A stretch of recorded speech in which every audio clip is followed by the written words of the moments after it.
Shalom, selamat pagi Bapak Ibu yang terkasih dalam Tuhan Yesus Kristus. Sungguh suatu sukacita bersama bahwa kita boleh dikumpulkan pada pagi hari ini melalui ibadah online. Saya undang Bapak Ibu untuk bangkit berdiri bersama dan dengarlah panggilan ibadah yang terambil dari Amsal 3 ayat 3 sampai yang keempat. Janganlah kiranya kasih dan setia meninggalkan engkau. Kalungkanlah itu pada lehermu, tuliskanlah itu pada loh hatimu, maka engkau akan mendapat kasih dan penghargaan dalam pandangan Allah serta manusia. Marilah kita sekalian mengambil saat teduh, kita menyiapkan diri kita masing-masing dan mengarahkan hati kita kepada Tuhan.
Ibadah kita pada pagi hari ini, kita mulai dengan adanya pengakuan bahwa pertolongan kita datangnya dari Tuhan yang menciptakan langit dan bumi, serta segala isinya, dan yang tidak pernah meninggalkan hasil perbuatan tangannya.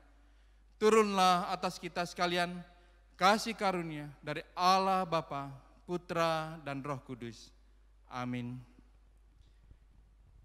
Marilah kita menaikkan pujian penghormatan kepada Allah kita, Allah Tritunggal.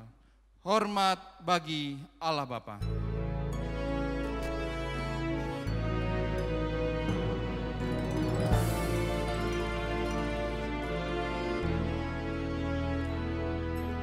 Hormat bagi Allah Bapa, hormat bagi anaknya, hormat bagi Roh penghibur ketiganya yang esa. Haleluya, haleluya, ketiganya yang esa.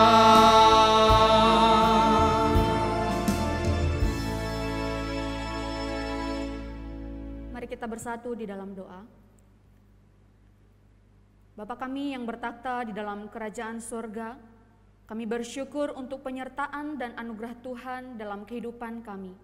Kalau pada pagi hari ini kami boleh datang di hadirat-Mu, kami boleh memuji Engkau dan kami mau menikmati hadirat Tuhan. Bapa di dalam surga, sebelum kami jauh memasuki peribadahan pada pagi hari ini, kami begitu menyadari bahwa kami manusia yang berdosa, kami tidak layak untuk menghadap hadirat Tuhan. Kami tidak layak untuk boleh datang kepadamu pada pagi hari ini. Sepanjang seminggu lamanya Tuhan, kami melakukan banyak hal yang mungkin menyakiti hati Tuhan. Baik dari pikiran kami, perbuatan kami, apapun yang kami lakukan dalam hidup kami sepanjang minggu ini. Kami menyadari kami sering mengecewakan Engkau. Baik dalam pekerjaan kami, di dalam kami berumah tangga, di dalam sekolah dan lain sebagainya. Tuhan, sekiranya Engkau mengampuni setiap kami pribadi lepas pribadi. Hingga pada pagi hari ini kami boleh dilayakan untuk menikmati Engkau. Tuhan, kami bersyukur untuk setiap penyertaan Tuhan dalam apapun yang kami kerjakan. Hingga hari ini kami boleh ada di hadirat-Mu, kami boleh ada di hadapan Tuhan sebagaimana kami ada. Terima kasih Tuhan, kami mau menyerahkan hidup kami ke dalam tangan-Mu, memberkati peribadahan kami pada pagi hari ini, dari awal hingga kami boleh mengakhirinya. Biarlah segala kemuliaan, hormat hanya bagi nama Tuhan saja. Demi Yesus Kristus kami sudah berdoa dan kami bersyukur. Amin. Jemaat dipersilakan duduk kembali.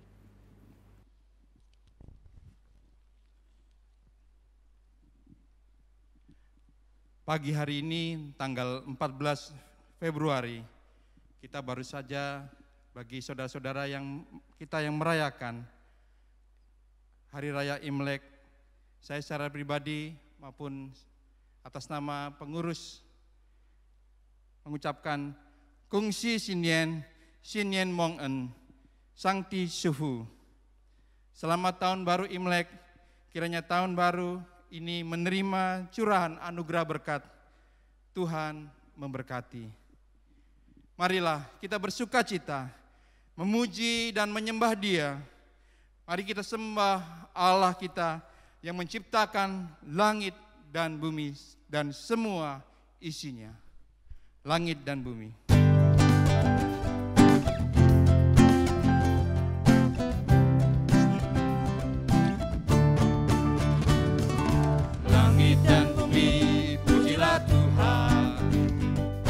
Sebab Dia ciptakan semuanya, keagungannya mengatasi langit bumi, sembah sujud di hadapannya. Langit dan bumi pujilah Tuhan, sebab Dia ciptakan semuanya, keagungannya mengatasi langit bumi, sembah sujud di hadapannya. Ku puji, ku sembah, ku puji, ku sembah Yesus Kristus Sang Penebusku. Ku puji, ku sembah, ku puji, ku sembah Yesus Tuhan dan Rajaku.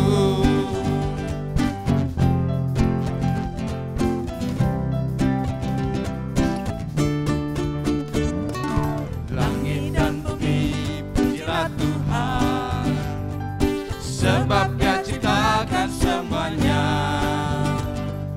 keagungannya mengatasi langit bumi, sembah sujud di hadapannya.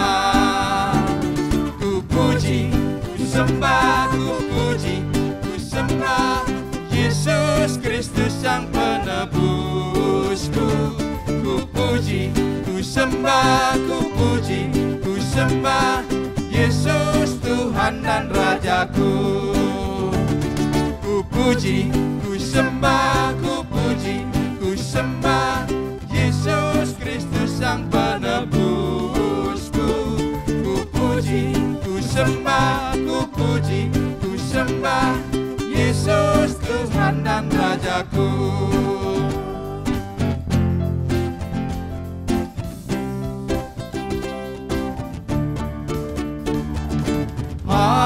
Haleluya, amin.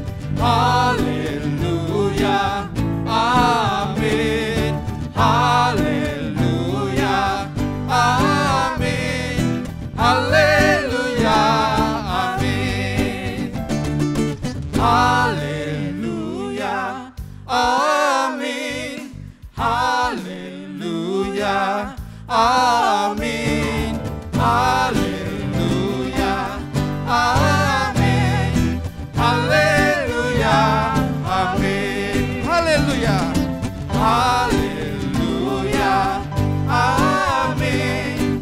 Haleluya, amin. Haleluya, amin. Haleluya, amin. Haleluya, amin.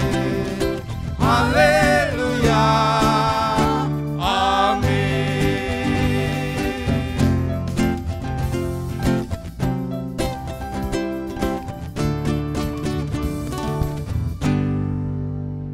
Terpujilah nama Tuhan. Bapak Ibu Saudara sekalian, sebentar lagi kita akan mendengarkan kebenaran firman Tuhan yang akan disampaikan oleh hambanya, Saudari Nesin. Bapak Ibu, kita sebagai orang yang telah menerima anugerah keselamatan dan kasih-Nya yang melimpah dalam kehidupan kita, adakah kasih itu juga memancar keluar melalui hidup kita, berbuah lebat di hadapan Allah dan sesama kita? Aku mengasihi Engkau, Yesus.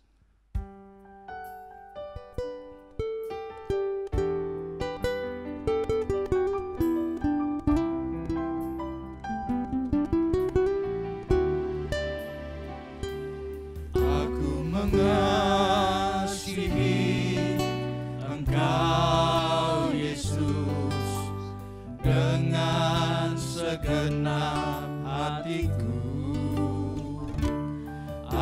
mengasihi Engkau, Yesus, dengan segenap jiwaku.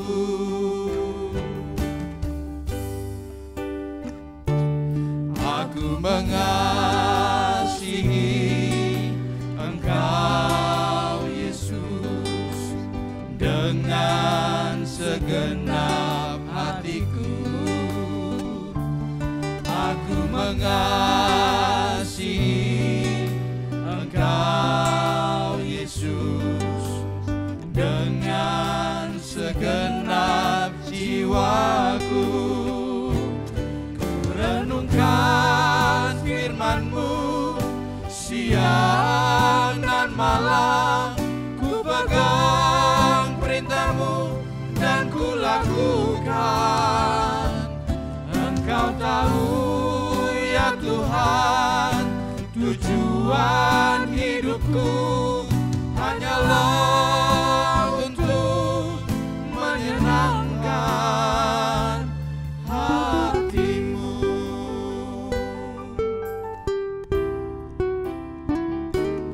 Aku mengasihi Engkau, Yesus, dengan segenap hatiku. Aku mengasihi Engkau, Yesus, dengan segenap jiwaku. Ku renungkan firman-Mu siang dan malam, ku pegang perintah-Mu dan ku lakukan. Engkau tahu ya Tuhan, tujuan hidupku hanyalah untuk menyenangkan hati-Mu.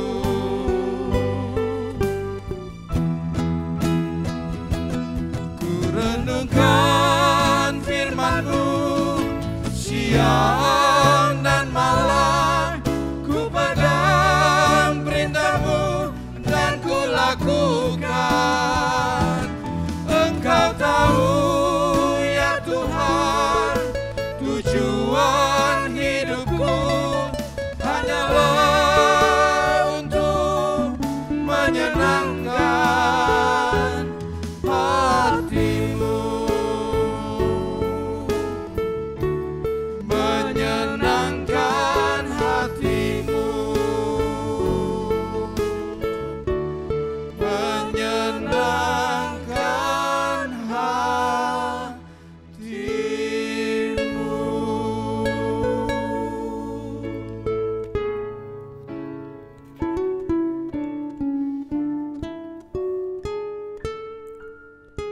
Mari kita bersatu di dalam doa. Sesuai pujian kami Tuhan, kami mau menyenangkan hati-Mu. Kami sudah menikmati begitu banyak cinta kasih Tuhan, dan kini saatnya untuk kami mau menyenangkan hati-Mu. Kami sebentar lagi akan mendengarkan firman-Mu, biarlah Engkau yang berbicara bagi setiap kami. Urapi hamba-Mu yang penuh dengan keterbatasan, biarlah Roh Kudus yang terus berbicara untuk boleh menyampaikan apa yang menjadi kerinduan Tuhan bagi jemaat-Mu. Terima kasih Tuhan, demi nama Tuhan Yesus Kristus, kami sudah berdoa dan kami bersyukur. Amin.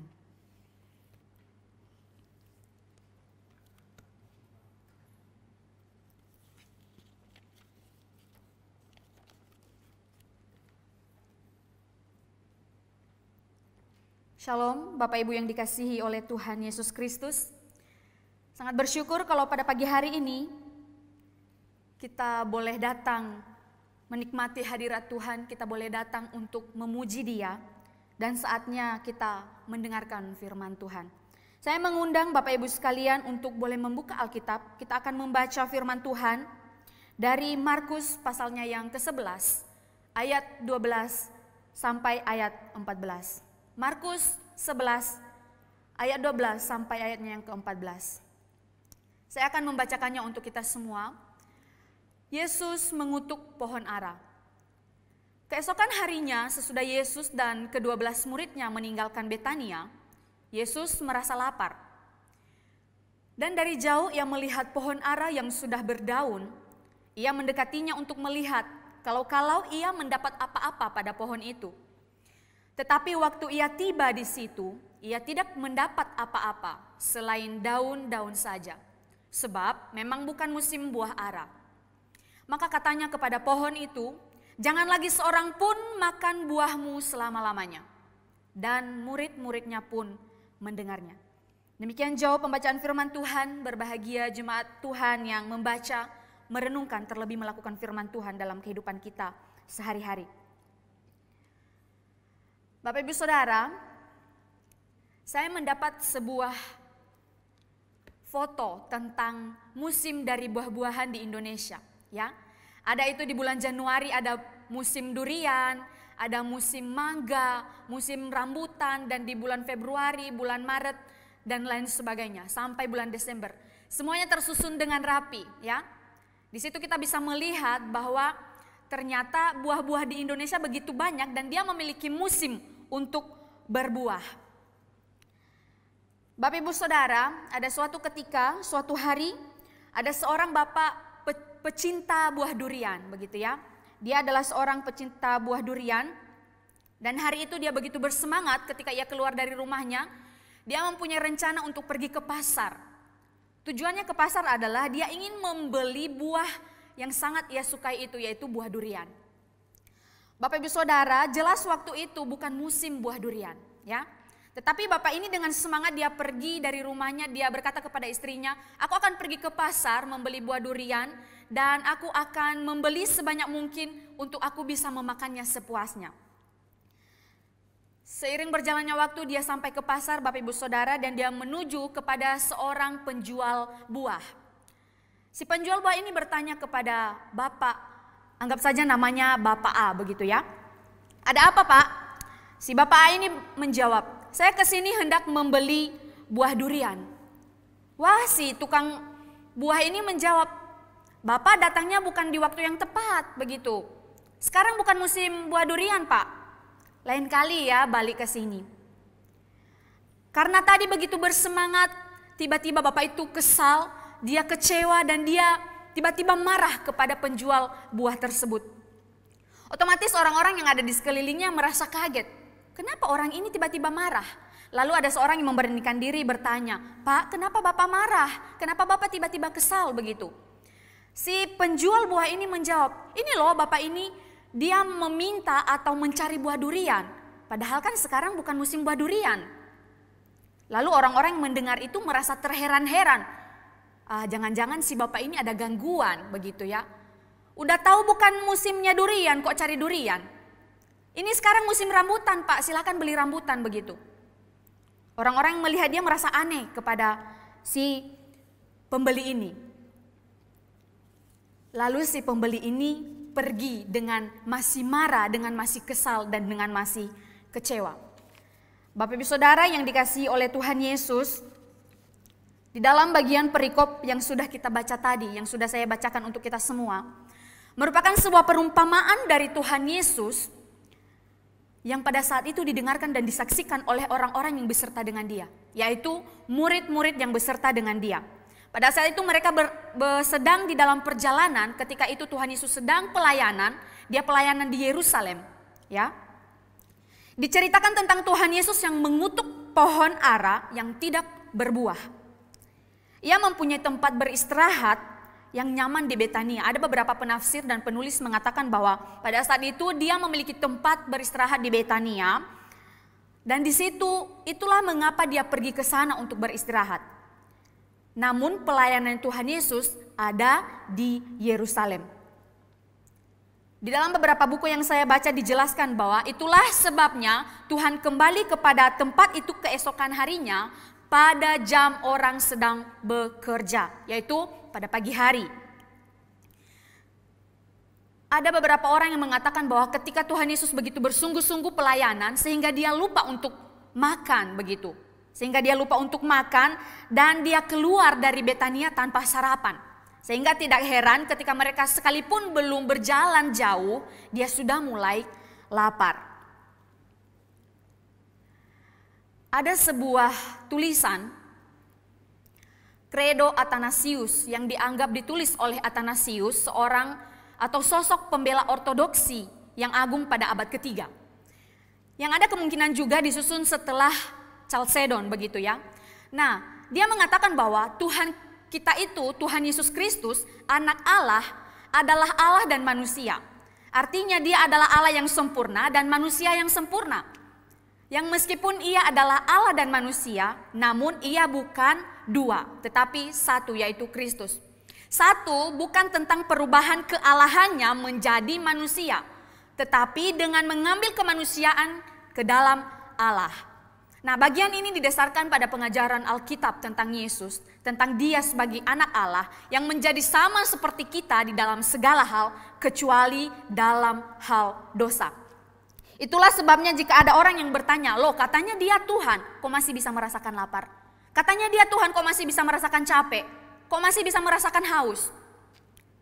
Dijelaskan dalam bagian ini, ketika Yesus menjadi manusia yang sempurna, ia sama seperti kita. Dia bisa lapar, dia bisa haus, dia bisa merasakan apapun yang bisa kita rasakan sebagai manusia yang sempurna. Kecuali di dalam hal dosa.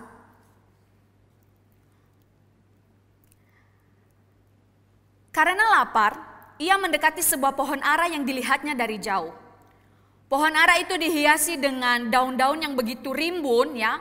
Dan di sana ia berharap supaya dia menemukan ada sesuatu dari pohon itu. Artinya bahwa dia mengharapkan sebuah buah dari pohon itu. Karena dia melihat dari jauh, wah pohon ini daunnya begitu rimbun ya. Dia mengharapkan sebuah buah dari pohon itu. Tetapi dikatakan oleh Alkitab Bapak Ibu Saudara, saat itu bukan merupakan waktu untuk mengumpulkan buah, atau memang bukan atau belum musim buah ara. Ya. Yang menjadi pertanyaannya, apakah Tuhan Yesus sungguh-sungguh tidak tahu bahwa pohon ara yang dia lihat itu benar-benar tidak berbuah dan tidak memberikan buah, sehingga menimbulkan dia marah, sehingga menimbulkan dia mengutuk pohon ara itu? Tentu saja tidak Bapak Ibu Saudara ya. Tuhan tahu, tetapi mengapa sampai demikian tindakan Tuhan Yesus? Karena ada sesuatu hal yang mau Tuhan ajarkan kepada murid-murid yang bersama-sama dengan dia pada saat itu. Ketika kita melihat tindakan Tuhan Yesus ini merupakan sebuah tindakan yang sangat aneh, bukan? Belum musim buah ara, untuk apa mencari buah ara? Ada beberapa terjemahan yang lebih akurat mengatakan bahwa sebab itu, pada masa itu, pada saat itu bukan musim buah ara, tetapi musim sulung buah ara. Artinya bahwa akan ada beberapa pohon yang akan menghasilkan buah sulung sebelum pohon ara pada umumnya akan menghasilkan buah atau memberikan buah seperti itu. Yesus menantikan untuk mendapat buah dari pohon tersebut. Tetapi nyatanya pohon yang dilihat oleh Tuhan Yesus tidak memberikan buah apa-apa. Sehingga menimbulkan satu kalimat yang dicatat oleh Markus, jangan lagi seorang pun memakan buahmu selama-lamanya.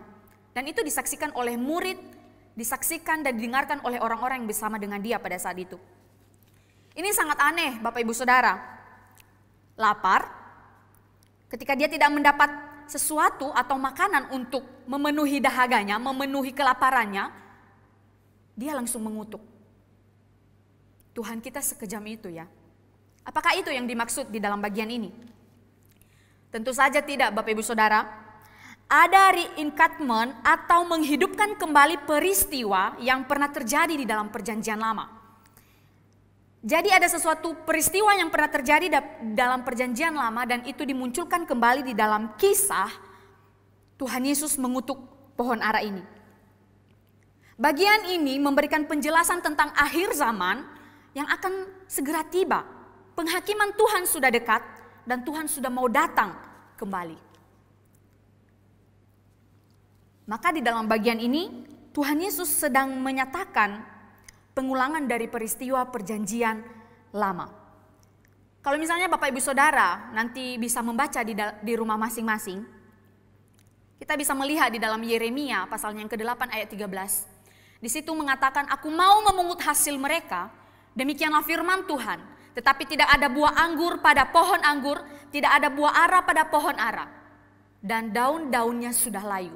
Sebab itu aku akan menetapkan bagi mereka orang-orang yang akan melindas mereka. Ayat ini merupakan ayat yang penting. Di dalam ayat ini, Tuhan sedang marah. Ia mengatakan, aku berharap engkau, hai Israel, untuk menjadi buah sulungku. Aku harap engkau menjadi pohon ara yang menghasilkan buah. Namun nyatanya aku tidak melihat buah di tengah-tengah kamu.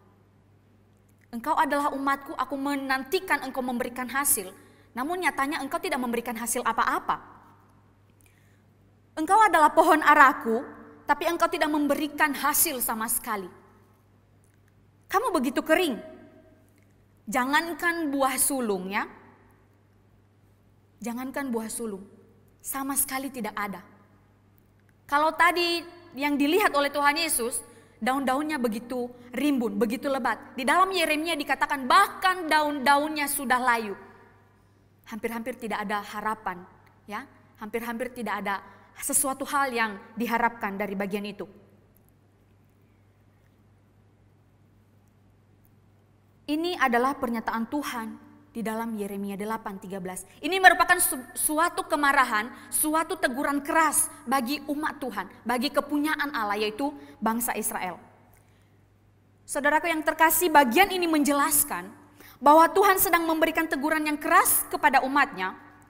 Dia mau menjelaskan identitas kita. Kamu adalah pohon araku, kamu adalah kepunyaanku.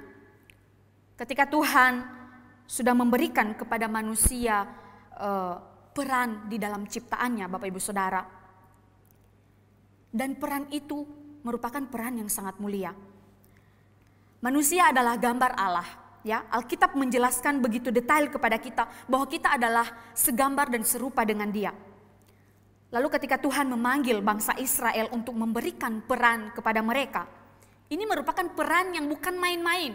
Ini merupakan peran yang sangat mulia dan dipandang baik oleh Allah. Ingat bahwa setiap peran yang agung, setiap peran yang penting, setiap peran yang besar, di balik itu ada satu tuntutan yang besar pula untuk dipertanggungjawabkan. Sama halnya ketika Tuhan memanggil bangsa Israel untuk boleh menerima peran yang mulia dari Dia, Tuhan juga menuntut satu hasil, menuntut sesuatu dari mereka, menuntut lebih besar, ya. Itulah yang Tuhan katakan kepada Israel. Sekali lagi saya ulang, Dia mengatakan engkau adalah umatku, maka engkau harus berfungsi sebagai umat. Aku memberikan kasihku kepadamu, maka seharusnya engkau harus membuahkan kasih di dalam hidupmu. Bukankah Tuhan sudah memberikan begitu banyak kasih kepada orang Israel, bangsa Israel? Perjalanan mereka ketika mereka keluar dari tanah Mesir, Tuhan begitu mengasihi mereka, Tuhan begitu mencurahkan kasih-Nya kepada mereka, sehingga mereka sampai di tanah Kanaan. Tuhan mengatakan, aku sudah memberikan engkau tanah yang subur, mengapa engkau tidak memberikan hasil? Aku memberikan segalanya untuk engkau supaya engkau berfungsi sebagai umat. Jalankan peranmu sebagai umat. Bahkan keselamatan diberikan kepada Israel. Diberikan kepada kita sebagai umat Tuhan. Seharusnya kita menjalankan fungsi kita sebagai orang yang sudah menerima keselamatan itu. Kita seharusnya menjalankan fungsi dan peran kita sebagai orang yang sudah menerima cinta kasih Tuhan. Tetapi Tuhan tidak melihat itu dari Israel. Apa jangan-jangan Tuhan juga tidak melihat itu dari saya dan Bapak Ibu Saudara? Ketika Tuhan melihat itu, Tuhan menjadi marah dan Tuhan menghukum mereka.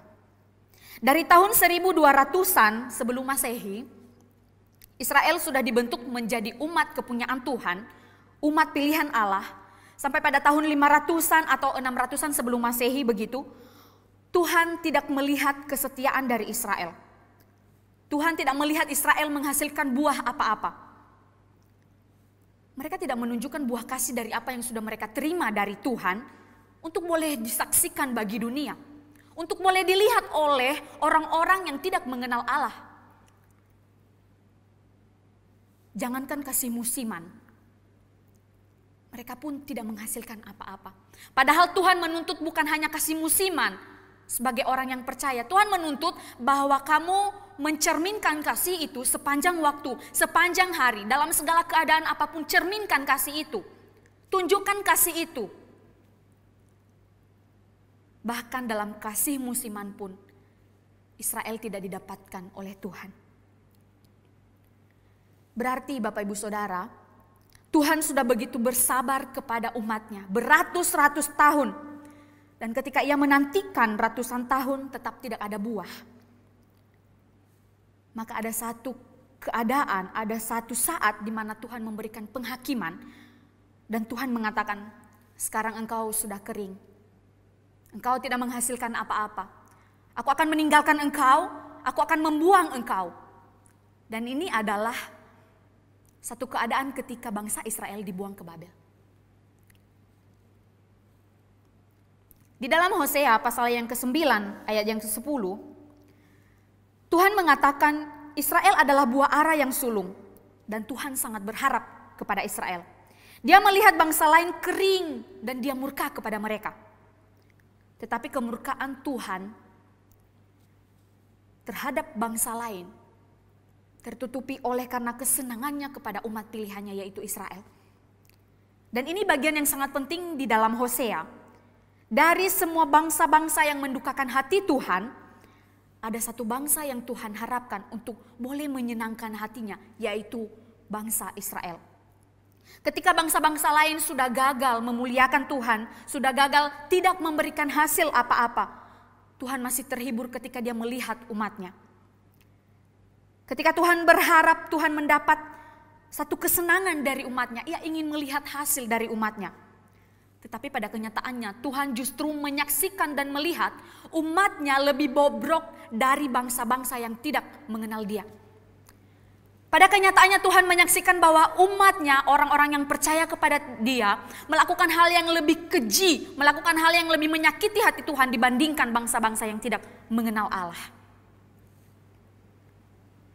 Israel sungguh-sungguh tidak mencerminkan kasih Tuhan. Padahal mereka jelas-jelas sudah menerima kasih dari Allah. Mereka kering, bahkan untuk musiman saja tidak ada. Bapak Ibu Saudara, kita bisa membayangkan betapa hancurnya hati Tuhan ketika apa yang dia harapkan tidak terjadi dan tidak diberikan hasil oleh umat yang diharapkan itu. Mungkin kita bertanya Bapak Ibu Saudara, mengapa Tuhan begitu kecewa? Mengapa Tuhan bisa sakit hati ketika bangsa Israel tidak membuahkan hasil apa-apa? Karena sungguh bahwa ia mengharapkan buah dari kasih yang telah ia berikan untuk ditunjukkan bagi dunia. Ia ingin mengatakan bahwa melalui hidupmu, hai umatku, biarlah dunia mengenal aku. Saya mengutip sebuah kalimat dari seorang pengkhotbah. Dia mengatakan, dan orang tidak akan sakit hati kepada seseorang yang tidak ia harapkan. Jelas Bapak Ibu Saudara, ketika kita tidak mengharapkan seseorang, kita tidak akan sakit hati terhadap dia. Entah apapun yang dia lakukan, entah dia mau jengker balik kayak di situ, mau memfitnah orang kayak, atau apapun bentuk tindakannya, kita tidak akan sakit hati. Karena jelas kita tidak mengharapkan dia. Tetapi jika kita berharap kepada seseorang, kita menaruh harap kepada dia, biar cuma sedikit kesalahannya Bapak Ibu Saudara, itu akan sangat melukai kita. Ya, itu akan sangat merobek-robek hati kita. Dan jika kita membawa di dalam hal ini, ketika Tuhan begitu mengharapkan hasil dari bangsa Israel, umat kepunyaan dia, dan ketika dia tidak mendapatkan apa-apa, dia kecewa. Ya, dia kecewa. Tuhan melihat bangsa-bangsa sudah menyeleweng. Dan Tuhan berpaling melihat kepada umatnya. Dia berpaling kepada permata hatinya, biji matanya. Tuhan melihat seluruh bangsa sudah tidak ada harapan. Dia hanya menantikan umatnya. Dia hanya menantikan Israel. Dia berharap akan ada hasil yang dia temukan. Dia mengatakan engkau seharusnya menjadi pohon ara, engkau seharusnya menghasilkan buah. Engkau seharusnya menyatakan apa yang aku harapkan untuk engkau kerjakan. Tetapi nyatanya hai Israel, engkau tidak mampu melakukan itu. Karena engkau memberontak di hadapan Tuhan. Israel telah jatuh. Ya. Jangankan mencerminkan kasih Tuhan yang sudah mereka terima dari Allah. Mereka berbalik kepada penyembahan berhala, Bapak Ibu Saudara. Padahal jelas-jelas yang memimpin mereka adalah Allah. Tetapi mereka mengambil jalan lain. Mereka mengambil keputusan sendiri. Enak untuk menjalankan rencana sendiri. Enak untuk menjalankan keinginan sendiri dibandingkan kita. Atau dibandingkan pada saat itu orang Israel taat dan melakukan perintah Tuhan. Maka di dalam bagian ini, ketika Tuhan Yesus melihat pohon ara, ini dicatat sebagai suatu peristiwa yang penting. Bukan perkara pada saat itu Tuhan sedang lapar dan dia menginginkan makanan sehingga dia begitu mengharapkan buah dari pohon ara yang ia lihat dari jauh. Bukan itu poin pentingnya Bapak Ibu Saudara. Tetapi poin pentingnya di dalam bagian ini, Tuhan sedang mengajarkan sebuah hal yang besar bagi kita. Di dalam Alkitab, di dalam Matius dijelaskan bahwa Tuhan pernah berpuasa selama 40 hari dan 40 malam. Kalau misalnya dia tidak makan dalam satu hari saja, dia tidak akan mati, benar tidak? Dia tidak akan mengeluh kelaparan. Karena memang bukan ini bagian pentingnya, bukan ini poin penting di dalam bagian yang kita baca tadi.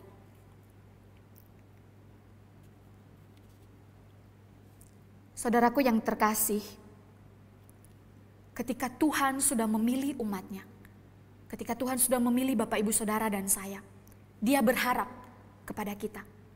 Percaya atau tidak, sikap hidup kita, tindakan kita bisa mengecewakan Tuhan, bisa membuat Dia sakit hati, bisa membuat Dia terluka, hatinya terluka. Bukan berarti Bapak Ibu Saudara, ketika kita menyakiti hati Tuhan, Dia menjadi sangat lemah karena Dia begitu mengharapkan kita dan Dia tidak berdaya. Bukan seperti itu maksud saya. Tetapi karena Dia mengharapkan kita sebagai umat kepunyaan Dia, Dia mengharapkan kita memiliki hasil, membuahkan hasil untuk boleh dinikmati oleh dunia dan sekitar kita. Itu membuat Dia kecewa terhadap kita. Saya dan saudara bisa menyakiti hati Tuhan, sangat-sangat bisa menyakiti hati Tuhan. Kita sangat-sangat bisa mengecewakan Dia. Untuk umatnya, Tuhan marah dan menghukum mereka. Dan tidak terkecuali saya dan Bapak Ibu Saudara. Bapak Ibu, di mana Bapak Ibu berada sekarang? Apa yang sedang kita kerjakan? Mari kita berpikir baik-baik. Sudah berapa banyak buah yang kita hasilkan? Sudah berapa banyak atau sudah berapa besar atau sudah berapa sering kita menyatakan kasih Tuhan? Bagaimana kita menunjukkan kasih yang sudah kita terima dari Allah? Jangan kita seperti pohon ara yang rimbun daunnya, bagus pohonnya, tetapi tidak menghasilkan apa-apa. Jangan kita menjadi orang percaya yang tahu begitu banyak firman Tuhan, tahu begitu banyak pengetahuan tentang Alkitab, dari Kejadian sampai Wahyu, balik lagi Kejadian kita hafal Bapak Ibu, tetapi tidak ada penerapan sama sekali dalam kehidupan kita. Kita mengatakan bahwa aku percaya kepada Allah yang begitu penuh dengan kasih, Dia adalah kasih. Tetapi hidup kita hari-hari tidak mencerminkan kasih Tuhan. Menjadi sebuah pertanyaan besar ketika mungkin orang-orang di sekeliling kita mulai mengatakan, katanya kamu orang percaya, katanya kamu anaknya Tuhan Yesus yang penuh dengan kasih itu. Tapi kok hidupmu menjadi batu sandungan terus ya? Kok tidak ada kasih yang terlihat dari dirimu? Tidak ada yang tercermin dari tindakanmu. Mari kita mengevaluasi hal itu. Bapak Ibu Saudara, bagaimana kita menunjukkan kasih kita kepada sesama? Jangan kita terus-menerus melihat di dalam kesulitan-kesulitan atau perasaan-perasaan kita yang mungkin terluka dan dirugikan. Ataupun kita sering protes dan bertanya kepada Tuhan, Tuhan mengapa hidupku begini? Dan kita terlalu mensibukkan diri dengan hal itu. Saya mau katakan Bapak Ibu, kita tidak boleh terikat oleh kesulitan hidup yang akhirnya membuat kita gagal membuahkan hasil, memberikan atau menerapkan kasih seperti apa yang Tuhan harapkan kepada kita sebagai umat. Biarlah kesulitan membuat kita memberikan buah, karena justru itu yang membedakan kita dari dunia. Bapak Ibu Saudara, kalau saya boleh bertanya, apa yang membedakan Bapak Ibu sebagai orang percaya kepada mereka yang bukan anak-anak Tuhan atau orang yang tidak percaya pada masa sekarang? Kalau kita mengatakan aku dibedakan karena aku punya kasih, bukankah penerapannya lebih banyak dilakukan oleh orang yang tidak mengenal Tuhan? Bukankah pada kenyataannya tindakan mereka lebih banyak dibandingkan dengan kita? Maksud saya di dalam bagian ini bukan kita berlomba-lomba supaya kita diakui oleh dunia, supaya kita boleh dipuji dan disanjung karena perbuatan kita. Bukan Bapak Ibu. Tetapi saya mau mengajak supaya kita boleh menyadari keberadaan kita sebagai orang percaya. Jangan hanya sebagai sebatas status saja kita orang yang sudah menerima cinta kasih Tuhan. Tetapi dunia tidak merasa apa-apa. Dunia tidak merasakan sesuatu hal yang beda dari kehadiran kita. Kamu ada, kamu tidak ada, ya sama aja. Tidak ada pengaruhnya. Tidak ada yang beda dengan kamu tidak ada atau kamu ada. Orang lain bisa melakukan apa yang kamu lakukan. Apa yang membedakan saya dan Bapak Ibu sebagai anak-anak Tuhan di dalam masa-masa sekarang terhadap mereka yang bukan orang yang mengenal Tuhan? Kesulitan, keadaan yang buruk, atau keadaan yang mungkin tidak kita inginkan, jangan membuat kita menjadi orang yang lupa bahwa terlebih dahulu kita sudah menerima kasih Tuhan. Bukankah banyak di antara anak-anak Tuhan sekarang ini menjadi orang-orang yang egois, menjadi orang-orang yang menutup mata dengan segala sesuatu yang terjadi? Kita seakan-akan orang yang tidak mempunyai telinga sehingga tidak mendengarkan segala peristiwa yang ada. Kita seakan-akan menjadi orang yang tidak mempunyai mata sehingga kita tidak melihat segala peristiwa yang sedang terjadi. Kita hanya berfokus di dalam menikmati berkat kemurahan Tuhan, dan kita berdiam di dalam zona nyaman kita tanpa kita berpikir, oh orang yang di sekeliling saya memerlukan. Mungkin masih bisa dianggap wajar Bapak Ibu jika misalnya mereka tidak datang kepada kita atau kita tidak menyaksikan kejadian yang mereka alami. Tetapi yang sangat disayangkan pada masa sekarang ini, bukankah jelas-jelas misalnya ada orang yang mau datang kepada kita, meminta pertolongan, dan di waktu itu memang dia benar-benar memerlukan uluran tangan kita. Dan pada saat itu jelas kita memiliki apa yang dia butuhkan. Tetapi kita memilih untuk ditunda dulu.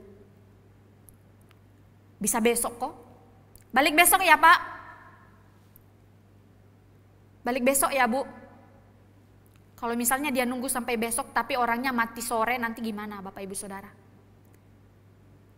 Nanti Tuhan bertanya kepada Bapak Ibu. Katanya kamu anak Tuhan. Katanya kamu penuh dengan kasih. Kalau orang-orang di sekeliling kita sudah mulai mengatakan, kamu orang Kristen yang pura-pura, kamu bukan orang Kristen yang memiliki kasih, itu merupakan sebuah teguran untuk kita boleh evaluasi diri. Jangan kita menunggu sampai Tuhan mengatakan, Tuhan sendiri yang mengatakan kepada kita, benar, kamu ini adalah orang yang sudah kering. Kamu sama seperti orang Israel yang sudah kering, dan kini saatnya engkau tidak aku pedulikan, dan kini saatnya aku membuang dan tidak memandang lagi kepada engkau. Bapak Ibu, jangan kita menunggu sampai waktu itu tiba.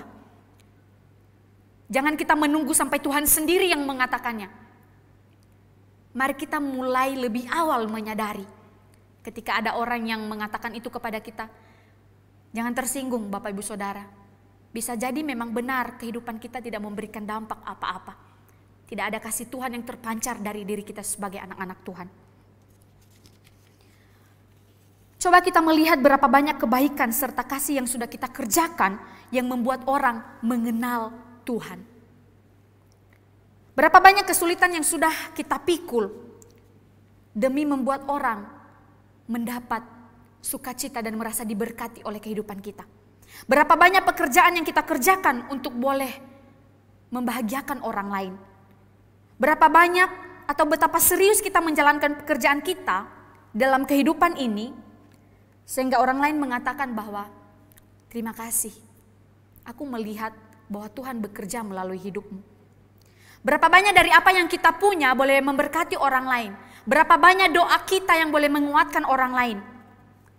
Pelayanan kita, pekerjaan kita, keadaan kita di dalam rumah tangga. Berapa banyak yang menikmati kasih dari tindakan kita. Tuhan mengatakan kepada Israel, aku tidak menemukan buah apa-apa daripadamu. Bapak Ibu Saudara, betapa hancurnya hati kita bukan? Ketika Tuhan mengatakan itu kepada kita. Hei kamu tidak memberikan buah apa-apa kepadaku. Aku tidak menemukan apa-apa daripada engkau. Mari kita bertobat lebih cepat, lebih dulu Bapak Ibu Saudara. Melalui perumpamaan pohon ara dari pengajaran Tuhan Yesus ini. Pohon ara yang tidak berbuah karena bukan musimnya. Tuhan Yesus mau mengajarkan kepada kita bahwa ia mengharapkan pertama memiliki dan menunjukkan kasih sekalipun bukan musimnya. Jangan kita seperti buah durian yang kita menunggu musimnya baru kita berbuah sehingga bisa dijual di pasaran begitu. Bapak Ibu Saudara, ketika orang mengenal kamu sebagai orang percaya, dia tidak mengenal kamu sedang sakit hati, atau kamu sedang punya masalah di dalam keluarga, atau kamu sedang dipecat, atau kamu sedang memiliki problema yang sangat besar. Dia tidak peduli itu. Yang dia lihat bahwa kamu adalah anak Tuhan, seorang Kristen, seorang yang percaya kepada Tuhan. Dan dia menaruh harap kepadamu bahwa engkau memberikan teladan, engkau memberikan pengaruh, engkau memberikan tindakan yang mencerminkan imanmu kepada dunia. Dunia tidak melihat keadaan kita. Entah kamu sedang terpuruk. Mereka tidak peduli itu Bapak Ibu Saudara. Inilah yang saya maksud ketika Tuhan sudah memberikan kita peran yang mulia. Entah apapun keadaannya, ya kita dituntut untuk boleh mempertanggungjawabkannya. Kita jangan menjadi orang yang egois. Kita menjadi orang yang menutup mata terhadap sesama. Terhadap lingkungan kita. Terkadang kita mengerti bahwa mereka butuh kita, tetapi kita menunda melakukannya. Kita menunggu waktu atau jadwal untuk kita melakukannya. Bapak Ibu Saudara, selagi Tuhan memberikan kita waktu dan kesempatan melakukannya, lakukanlah itu. Bertindaklah, tunjukkanlah kasih-Mu. Berbuahlah sepanjang waktu, karena itu yang diharapkan oleh Tuhan. Biarkan kasih kita atau kasih yang ada di dalam diri kita boleh dinikmati oleh semua orang. Dan jangan menunda waktu itu. Yang kedua, kasih yang sejati tidak akan pernah berkesudahan. Karena kasih tidak pernah menyerah Bapak Ibu Saudara. Kasih tidak pernah menyerah. Kekuatan kasih tidak didasarkan pada apa yang Anda lihat atau saya lihat kepada diri seseorang. Tetapi berbicara tentang komitmen kita kepada seseorang yang kita lihat. Sekali lagi saya mau katakan, kasih tidak pernah berhenti. Tetapi kasih dari hari ke hari terus bertambah, terus bertumbuh dan menjadi lebih kuat, menjadi lebih indah. Jadi merupakan sebuah pertanyaan besar ketika seorang anak Tuhan mengatakan, hari ini aku mau mengasihi, tetapi besok tidak. Hari ini perasaanku lagi enak, aku mau menunjukkan kasihku kepada sesama. Kalau saya sedang tidak baik-baik saja, saya berhenti mengasihi. Kalau Bapak Ibu Saudara sudah sampai di tahap ini, coba evaluasi diri Bapak Ibu. Coba tanya sama Tuhan, kasih seperti apa yang sedang Bapak Ibu punya. kasih memang tidak pernah meniadakan tentang rasa sakit, luka ataupun rasa malu, dendam kepada sesama yang mungkin kita lihat setiap hari. Orang-orang yang membuat kita terluka, orang-orang yang membuat kita kesal, membuat kita kecewa. Tetapi firman Tuhan katakan, untuk musuhmu pun engkau harus mengasihi. Untuk orang yang tidak menyenangkan hatimu pun engkau harus mendoakan mereka. Terapkan kasih itu. Alkitab mengajarkan bahwa kasih merupakan sesuatu hal yang harus dikembangkan. Maaf. Karena itu Alkitab memerintahkan untuk kita mengasihi secara aktif. Kalau kita menikmati kasih Tuhan dengan aktif, Dia juga mengharapkan kita menerapkan kasih itu dengan aktif. Jangan hanya di dalam hal menikmati kita aktif Bapak Ibu Saudara. Tetapi ketika kita disuruh untuk bertindak, kita berpura-pura tuli dan berpura-pura buta. Di dalam 1 Yohanes pasal 4, yang mendorong kita untuk mengasihi berdasarkan kasih Allah adalah sifat dari Allah sendiri, yang dinyatakan ketika Ia mengaruniakan putranya yang tunggal untuk kita. Ketika Dia mengaruniakan putranya Yesus Kristus untuk mati di atas kayu salib buat dosa-dosa saya dan saudara. Yang kedua, karena Allah adalah kasih, maka kita yang sudah mengalami kasih itu, yaitu anugerah, belas kasihan, kebaikan, dan pertolongan Tuhan, dikatakan wajib mengasihi orang lain, meskipun kita harus berkorban. Dan yang ketiga adalah, jika kita saling mengasihi, Allah tetap ada di dalam kita dan kasih-Nya disempurnakan di dalam kita. Sekali lagi, Allah tetap ada di dalam kita dan kasih-Nya disempurnakan di dalam kita. Bagaimana kasih Allah terus disempurnakan di dalam hidup kita kalau kita tidak pernah menerapkan kasih itu? Kalau kita hanya menguburnya di dalam diri kita dan kita mau sendiri yang menikmatinya. Ingat firman Tuhan katakan, kasih-Nya akan disempurnakan ketika engkau menerapkan hal itu. Karena Allah telah dahulu mengasihi kita, maka Ia memberikan kita kekuatan untuk mengasihi. Ada terjemahan dari Bible in Basic English mengatakan, we have the power of loving because He first loved us. Kita memiliki kekuatan mengasihi karena Ia yang terlebih dahulu sudah mengasihi kita. Artinya bahwa kita sudah terlebih dahulu diisi. Sehingga tidak salah ketika Dia mengharapkan kita menerapkan itu. Karena sama halnya bohong ketika tidak ada isi tetapi kita mengharapkan itu. Sama halnya ketika kita beli celengan Bapak Ibu Saudara, kita simpan di dalam lemari beberapa tahun. Dan kita tidak pernah mengisinya dan kita mengharapkan, oh uang di dalam celengan itu semakin hari semakin bertambah. Pastinya tidak, sesuatu hal yang sangat-sangat mustahil. Ya. Kita sudah diisi terlebih dahulu.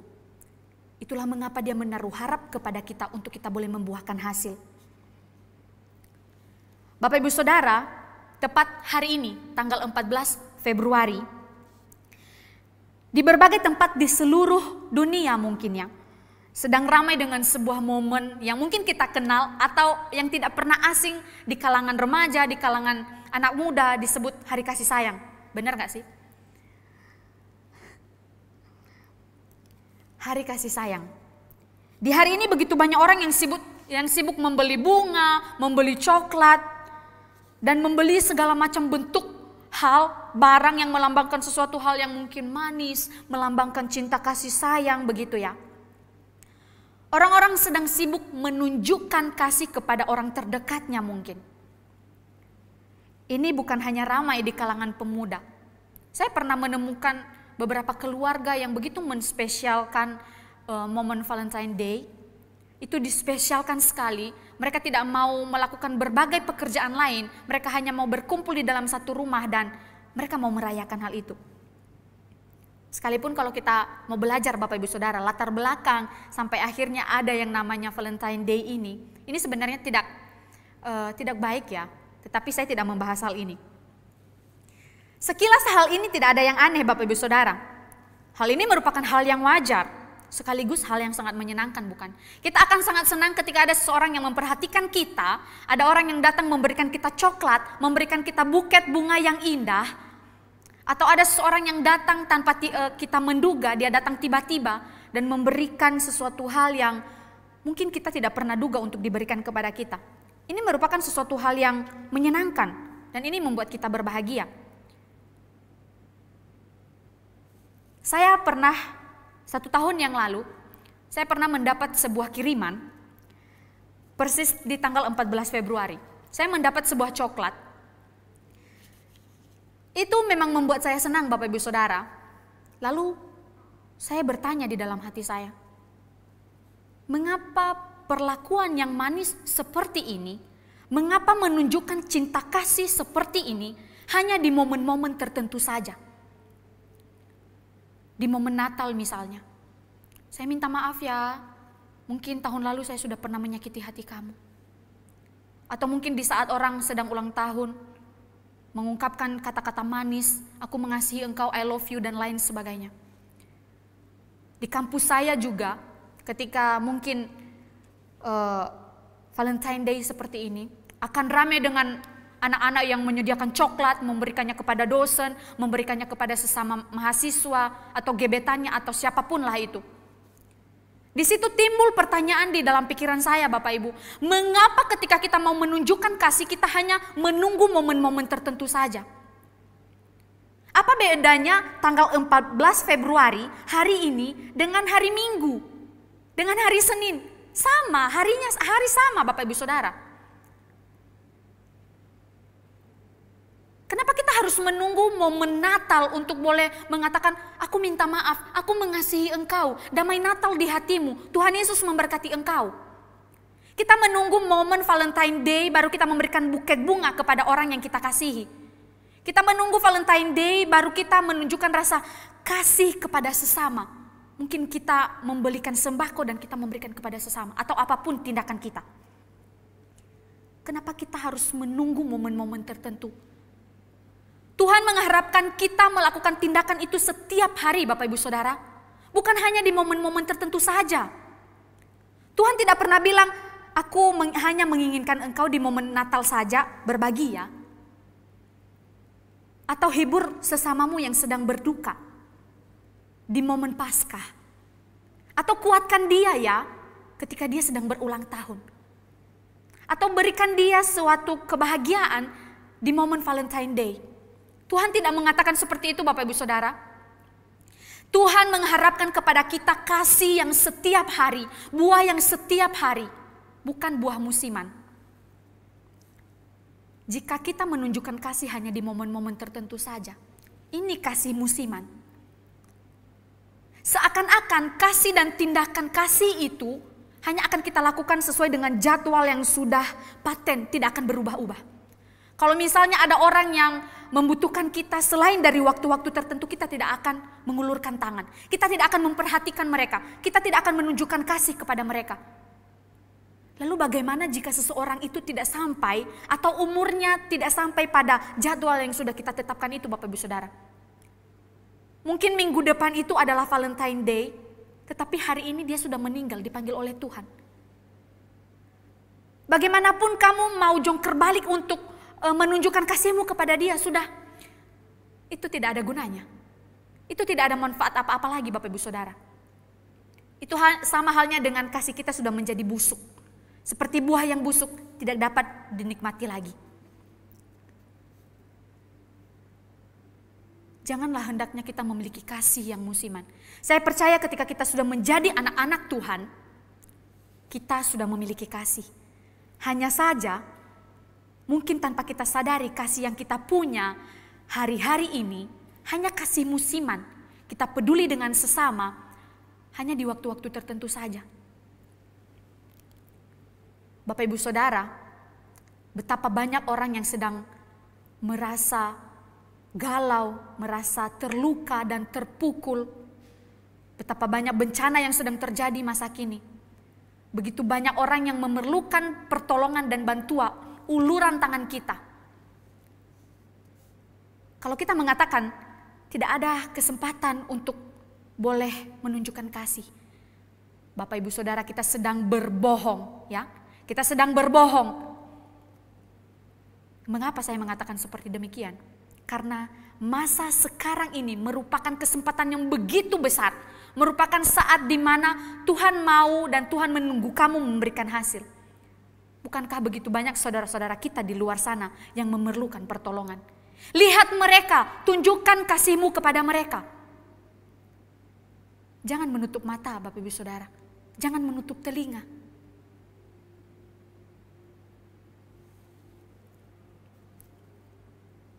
Mari kita punya kasih. Kasih yang bukan musiman. Ingat bahwa Tuhan menginginkan kepada umat kepunyaannya buah yang terus memberikan hasil. Bukan hanya di musim-musim tertentu. Dia ingin kita berbuah sepanjang waktu. Hendaklah kasih yang sudah kita punya dari Tuhan boleh kita berikan, boleh kita tunjukkan, boleh kita bertindak untuk boleh dinikmati oleh dunia. Sehingga melalui hidup kita, mereka boleh memiliki kesaksian bahwa benar bahwa Tuhan yang kita punya adalah Tuhan yang penuh dengan kasih.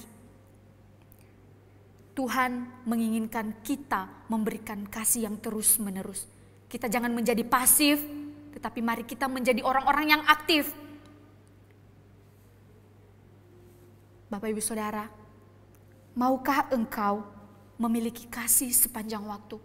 Maukah engkau memberikan buah seperti yang Tuhan harapkan? Maukah engkau bukan lagi mengasihi hanya di waktu-waktu tertentu saja? Tetapi biarlah di dalam segala musim, di sepanjang waktu kita menghasilkan kasih itu. Tuhan menginginkan engkau melakukannya. Tuhan sedang menunggu engkau melakukannya. Jangan sampai Tuhan mengatakan engkau sudah kering, aku tidak lagi mempedulikan engkau, aku tidak lagi mengharapkan engkau dan sekarang aku akan membuang engkau. Hendaklah firman Tuhan pada pagi hari ini boleh berbicara bagi setiap kita. Saya tahu bahwa melakukan hal ini tidaklah mudah Bapak Ibu Saudara. Tetapi percaya ketika engkau bersandar kepada Tuhan, Tuhan akan memampukan kita. Biarlah Roh Kudus yang terus berbicara bagi setiap kita dan kita boleh menjadi pelaku-pelaku firman Tuhan. Mari kita bersatu di dalam doa. Tuhan Allah Bapa kami yang bertakhta di dalam kerajaan sorga. Kami bersyukur untuk kasih setia Tuhan dalam hidup kami. Kami bersyukur Tuhan untuk penyertaan-Mu yang sempurna. Kami sudah boleh menikmati begitu banyak kasih karunia dan pertolongan Tuhan. Kami begitu tertegur Tuhan melalui perumpamaan dan pengajaran-Mu, melalui pohon ara yang tidak berbuah, yang tidak menghasilkan apa-apa, sedangkan Engkau mengharapkan buah daripadanya. Tuhan, kami mau belajar untuk boleh menjadi orang-orang Kristen yang menghasilkan buah. Kami sudah merasakan cinta kasih-Mu, dan kini saatnya kami menerapkan kasih itu supaya dunia boleh melihat bahwa sungguh Engkau adalah Allah yang kami percayai, Allah yang penuh dengan kasih. Kami lemah Tuhan, kami tidak mampu. Engkau yang akan memampukan setiap kami. Roh Kudus Tuhan yang akan memberikan kami hikmat bijaksana untuk boleh melakukan firman-Mu. Terima kasih Tuhan, terima kasih memberkati setiap jemaat-Mu yang ada di rumah. Biarlah Tuhan boleh terus melawat setiap mereka. Demi nama Kristus Yesus kami sudah berdoa dan kami bersyukur. Amin. Bapak Ibu Saudara, kita akan menaikkan doa syafaat kita kepada Tuhan. Mari kita bersatu di dalam doa. Allah Bapa kami yang bertakhta di dalam kerajaan surga, pada saat ini hamba-Mu mau berdoa untuk jemaat-Mu di GKI Elion Rungkut. Tuhan menyerahkan kesehatan mereka ke dalam tangan-Mu, menyerahkan segala pekerjaan mereka ke dalam tangan-Mu, usaha apapun yang mereka kerjakan. Di masa pandemik sekarang ini, begitu banyak kesulitan yang mereka hadapi. Namun hamba percaya bahwa Tuhan yang terus menyertai mereka, Tuhan yang tidak pernah meninggalkan jemaat di Elion Rungkut ini. Tuhan terus beserta dengan mereka. Engkau memberkati rumah tangga mereka, setiap anak-anak mereka, anak-anak yang sedang sekolah, kuliah, bahkan yang bekerja juga Tuhan tolong. Tuhan, hamba percaya bahwa masa depan mereka terjamin di dalam penyertaan tangan-Mu yang sempurna. Terima kasih Tuhan, pada pagi hari ini juga hamba-Mu berdoa untuk masa-masa pada saat ini pandemik yang masih terus menakutkan bagi kami. Tuhan, benar bahwa sudah ada vaksin, biarlah Engkau yang memberikan hikmat bijaksana bagi setiap orang, supaya mereka boleh menaati protokol kesehatan supaya tidak membahayakan diri sendiri dan juga tidak membahayakan orang lain. Tuhan berkati setiap anak-anak-Mu dan seluruh masyarakat Indonesia. Berikan kesehatan dan kekuatan. Nyatakan kemuliaan dan kuasa-Mu ya Tuhan. Berdoa untuk pemerintahan kami, mulai dari pusat, biarlah Tuhan menolong memberikan hikmat bijaksana, supaya mereka yang ada di pemerintahan boleh memimpin bangsa dan negara kami, menjadi orang-orang dan menjadi bangsa yang mempermuliakan Engkau. Jauhkan dari rencana-rencana yang jahat Tuhan. Jauhkan dari orang-orang yang tidak jujur. Jauhkan dari orang-orang yang tidak adil. Biarlah mereka boleh melakukan apa yang sesuai dengan kehendak dan apa yang Tuhan mau. Tuhan, pada saat ini juga berdoa untuk tahun baru Imlek yang sedang dirayakan. Tuhan berkati anak-anak-Mu yang merayakan. Tuhan memberikan mereka kesehatan, berikan mereka damai sejahtera, berikan mereka sukacita yang daripada Tuhan, supaya masa-masa ini mereka boleh melihat penyertaan Tuhan dalam kehidupan mereka. Terima kasih Tuhan, terima kasih. Hamba percaya bahwa Engkau Allah yang tidak pernah tidur, Engkau Allah yang mendengarkan setiap doa-doa kami. Demi nama Kristus Yesus, kami sudah berdoa dan kami bersyukur. Amin.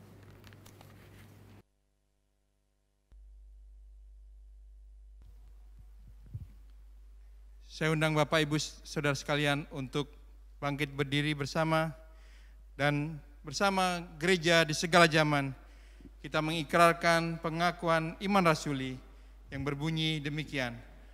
Aku percaya kepada Allah, Bapa yang Maha Kuasa, Khalik langit dan bumi, dan kepada Yesus Kristus, anaknya yang tunggal, Tuhan kita, yang dikandung dari Roh Kudus, lahir dari anak darah Maria, yang menderita sengsara di bawah pemerintahan Pontius Pilatus, disalibkan, mati dan dikuburkan, turun ke dalam kerajaan maut. Pada hari yang ketiga, bangkit pula dari antara orang mati, naik ke surga, duduk di sebelah kanan Allah, Bapa yang Maha Kuasa, dan dari sana Ia akan datang untuk menghakimi orang yang hidup dan yang mati. Aku percaya kepada Roh Kudus, gereja yang kudus dan am, persekutuan orang kudus, pengampunan dosa, kebangkitan tubuh, dan hidup yang kekal. Amin. Bapak Ibu dipersilakan duduk kembali.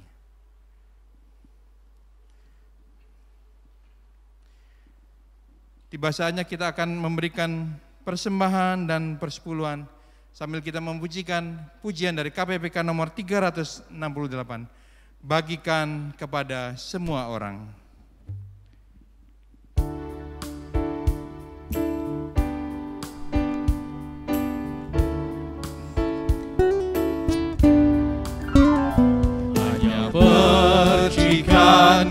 Kecil dapat kobarkan api yang di sekitarnya mendapat kehangatan. Kasih Allah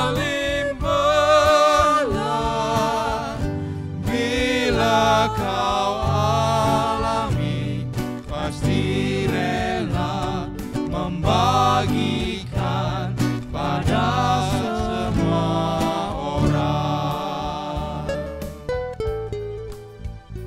Indahnya musim semi yang penuh hidup baru.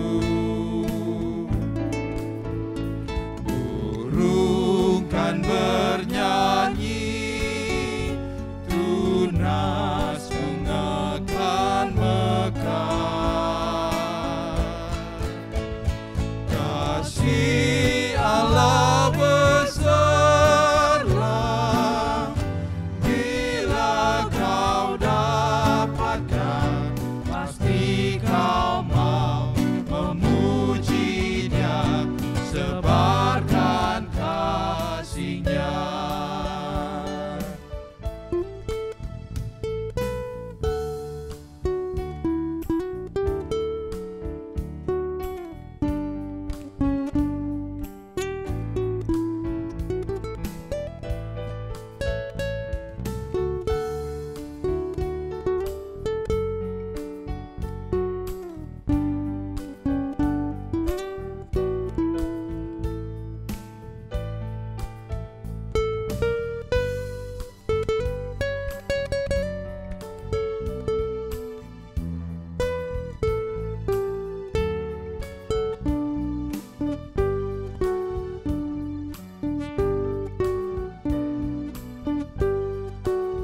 hanya bahwa ku dapat kasih-Nya, ku mau masyurkannya.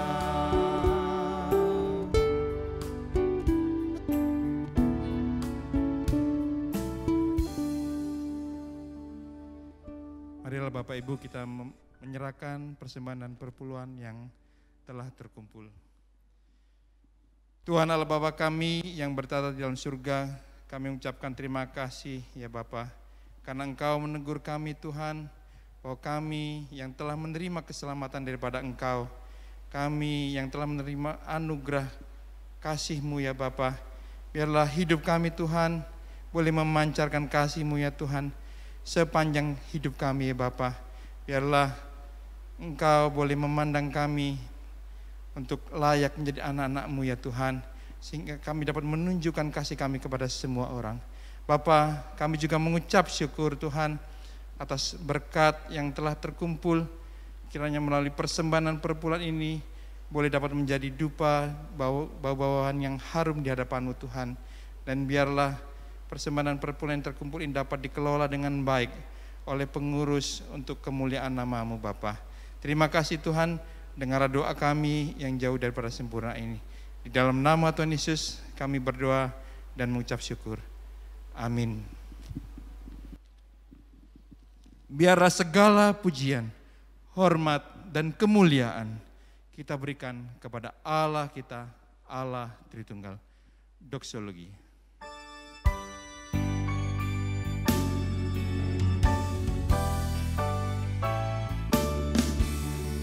Puji Allah sumber berkat, puji Dia asma ciptaannya, puji Dia para malaikat, Bapa, Putra dan Roh Kudus.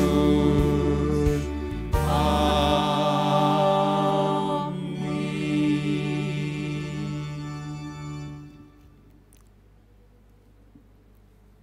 Tuhan yang memberkati kita sekalian, anugerah dari Tuhan Yesus Kristus yang menyatakan kasih-Nya kepada kita, dan Roh Kudus yang memampukan setiap kita untuk melakukan firman-Nya dan memancarkan kasih Tuhan dari hari ke hari. Amin.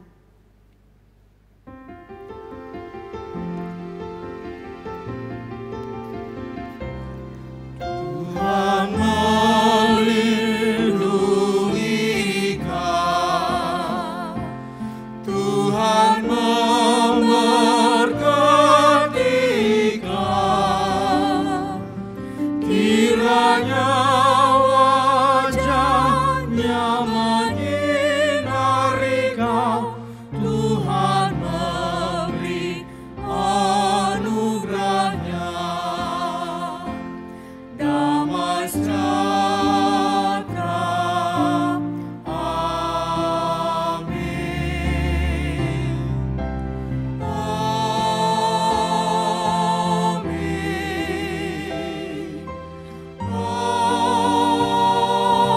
Amin.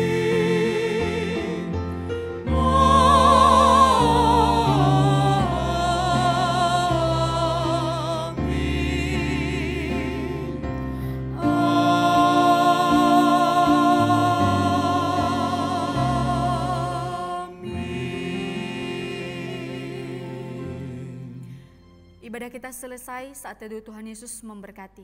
Silakan duduk Bapak Ibu.